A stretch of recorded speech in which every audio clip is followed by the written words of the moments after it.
What's up, people? Welcome to another edition of Baseball Talk. A full week through the season now, and you know, I'm loving that baseball's back, man. Seeing fans in the stands. Yes, I know I did an opening day recap for the Phillies, but now that we've gotten a full week to get a grasp on what we've seen this week, and obviously you're gonna have your overreactions, your Reds being red hot, the Baltimore Orioles being in first place in the AL East, and you know, you get guys like Yermin Mercedes, Akil Baddoo, who look at these prospects, man. They're coming up and they're showing their potential, right? But you're getting these guys kind of out of nowhere, these no-namers, or Nick Castellanos being on pace for 107 home runs, and we're gonna talk about that in a second. But just a lot to kind of take in, right? It was a really fun first week, man. Especially being a Phillies fan, 5-1 and first in the NL East. It's pretty sweet. It's pretty sweet. Do I think they're gonna stay there? No, but let's enjoy it while we can, right? Let's enjoy it while we can. But let's talk about what we saw in that first week, right? We saw the Cincinnati Reds. They're super hot right now. The bats are coming alive. They're hitting balls out of the stadium like Adam Dunn was back in 2004.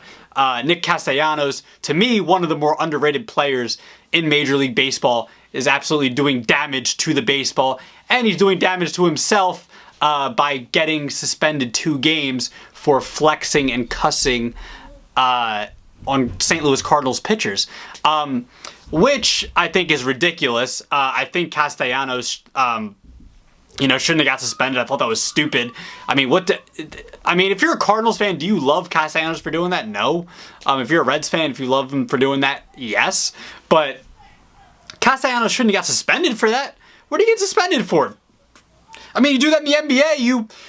You posterize somebody on a jam. Kawhi Leonard just did it last night. Now, Kawhi doesn't really flex or do any of that stuff, but there are other players that are going to dunk and flex on somebody, and the NBA, they encourage it. They encourage it because you know why? It brings in ratings. It gets all these videos going on Twitter, Instagram, now TikTok, right? On social media.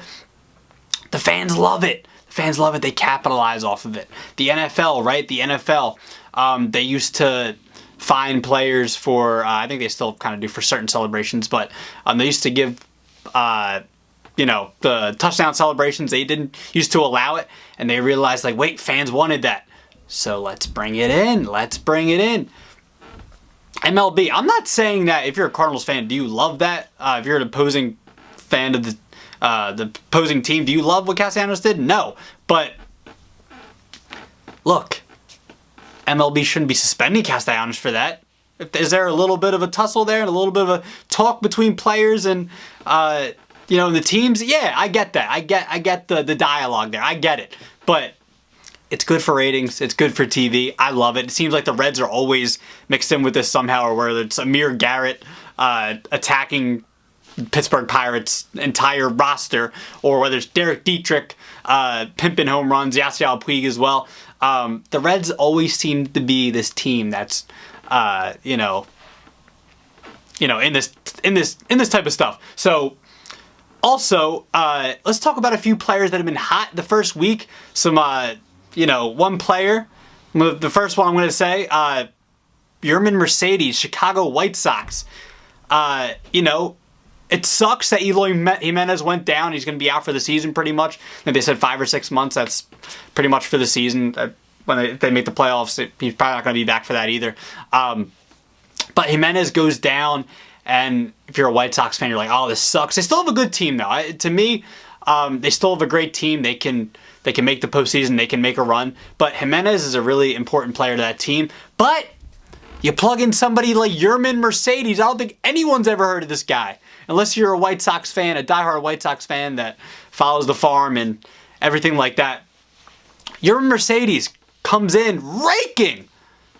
He just had a 485-foot bomb yesterday. He's hitting 556, 571, 889 with a 1460 OPS. Those are his slash lines right there. It's incredible. No one ever heard of this guy. What, he went 8 for 8 in his first 8 at-bats? I think that's a record, right? It's incredible, man. It's incredible to see. Yermin Mercedes is 15 hits in his first 27 big league at bats. I don't care who you are.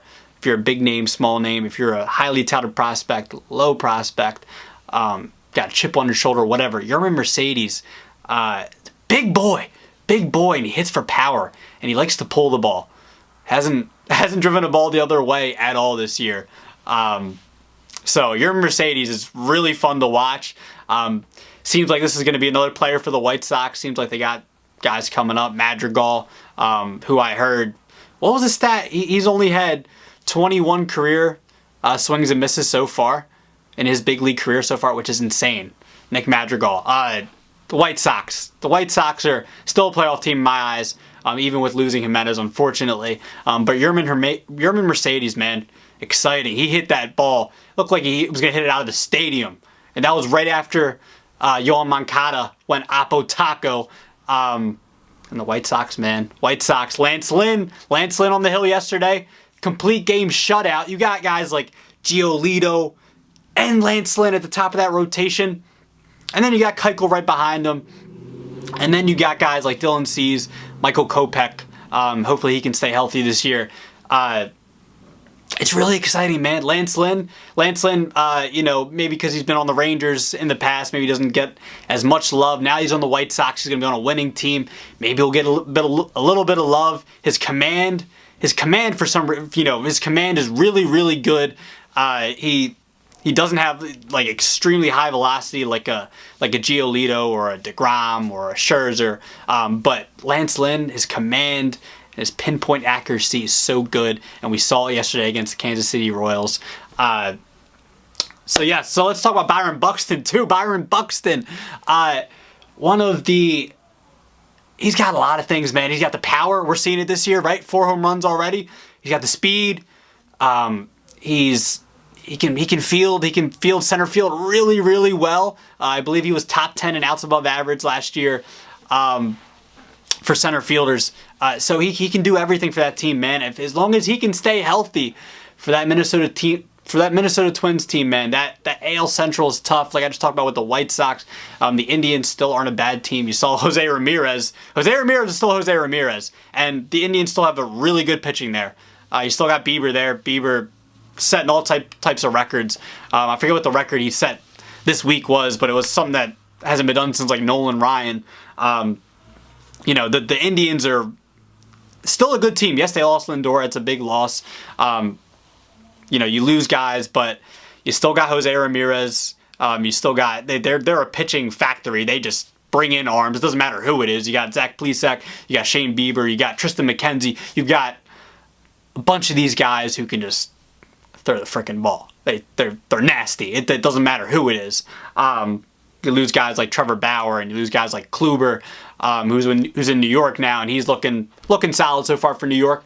But Byron Buxton, man. Byron Buxton, I know I went to the Indians there, but Byron Buxton, very, very good player, and he's shown it so far this year, man. Hitting .421, 4 homers, already looking good. Now, I know it's only 1 week, but if Byron Buxton can stay healthy, he can look like an MVP candidate for that team.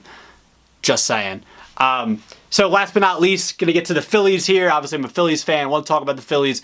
The rotation looks really good, man. I'm not going to jump off the bridge here and say we have 3 aces, because we don't.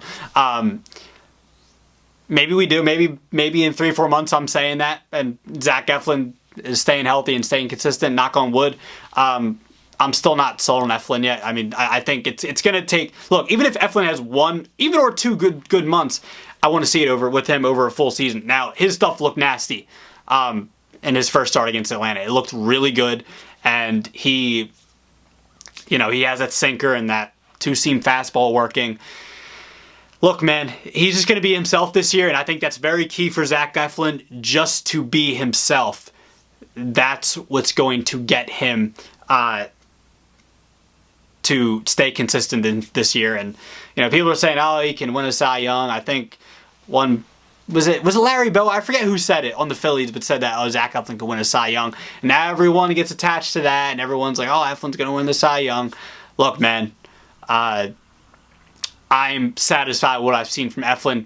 Keep it up. That's all I'm going to say. But the rotation looks really good, man. Nola, Wheeler, Eflin. Who am I missing? Matt Moore wasn't bad at all against the Mets. Wasn't bad. Chase Anderson wasn't bad at all against the Mets. They're doing what Phillies fans want them to do so far.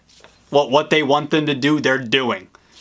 You're not asking Matt Moore and Chase Anderson to pitch 8 shutout innings every time out there. You want them, they're going to have their games where they might get a little out of hand. But what can you expect? What are you going to expect from a 4th and 5th starter? You're not asking that from them. You're asking that from Nolan Wheeler every time out, and maybe Eflin, but you're not asking for that from Matt Moore and Chase Anderson. But, looking for the offense to kind of get going here. Rhys Hoskins having a hell of a start to the year. Keep it up. Prove the haters wrong. I know he hasn't been extremely consistent throughout his career so far, but prove the haters wrong. He's setting records too. He's setting records. I know I talked about Yermin Mercedes and Shane Bieber and these guys setting records. Rhys Hoskins is setting records too, and no one's talking about it. No one's talking about it right now. It's okay though, Rhys. Keep doing your thing. Keep doing your thing.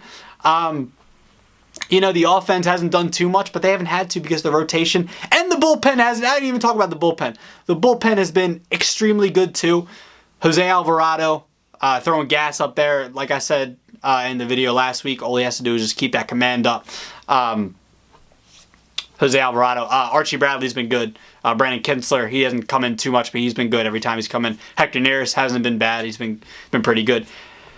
The only downside, I know it was only one loss and it was only one game, but look, man, we're already seeing it from Vinny Velasquez. Comes in, gives up 4 runs in a couple of innings of work after you take out, what was that, the game Matt Moore was in? Yeah, I think that was the game Matt Moore was in. But Vinny Velo, man, it has been time for you to go. We wanted you gone for the last couple of years. I'm just going to keep throwing you in there, whatever. At this point, just send him down to the farm, send him down to the minors so he doesn't have to impact the major league roster or this Philadelphia Phillies team at all. Look, I'm not trying to overreact too much, but I feel like the overreaction with Vinny Velasquez is valid because of what he's shown in the past 4 or 5 years. There's going to be the people out there that say, well, it's only been one game. Well, man, look, we're all scared because what he's done the past 4 or 5 years, what he's shown. But maybe it is just one game. Maybe he figures it out in this new role in the bullpen. I believe they'll probably just keep giving him chances, which I'm not extremely pleased with, but it is what it is. He got Atlanta on this 3-game set this weekend. I'm not expecting a sweep by any chance. I expect us to lose this series.